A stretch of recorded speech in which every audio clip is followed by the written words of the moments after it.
Coming in at 2,000 pages, the 2016 budget is a fiscal roadmap for President Barack Obama's remaining 2 years and beyond. Its aim to bolster the U.S. recovery, keep America safe, and invest in the middle class. But at nearly $4 trillion, it carries a hefty price tag.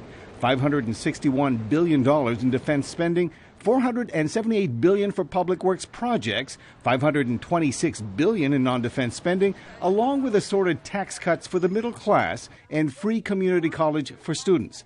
Economist Diane Lim at the Committee for Economic Development in Washington says while the plan is commendable, it's also unrealistic. I have no problem with the investment, and I think, in fact, our nation does not invest enough in things that will promote longer-term economic growth. It's just that we have to come up with realistic ways to pay for it, otherwise those investments are never going to happen. The budget proposes more than $2 trillion in tax hikes over the next 10 years, mostly on corporations and the wealthy to help pay for the initiatives. But Republican majorities in both houses of Congress are unlikely to accept this. As it stands, the budget would also add another $6 trillion to the national debt by 2026. So if you go out a decade later or 2 decades later, after the end of the 10-year budget window, we still haven't done anything to figure out how are we going to keep health care costs down so that Medicare spending as a share of GDP doesn't keep rising so dramatically.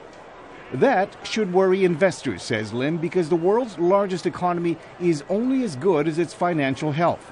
But in testimony before Congress Tuesday, U.S. Treasury Secretary Jack Lew says not only is the U.S. economy growing at a sustainable level, it's doing better than most other countries. The fact is, our businesses created nearly 3 million jobs last year, the most jobs in any year since the late 1990s. From a global perspective, we continue to outperform our trading partners, many of which are still trying to climb out of the vast hole created by the global economic crisis. Congress and the president must still agree on the budget before it can become law, and unless the two sides have the political will to deal with the nation's expensive health care and retirement programs and its unsustainably high debt, Lim says this document isn't going anywhere. Very, very little of it will pass. I can guarantee that. Mil Arcega, VOA News, Washington.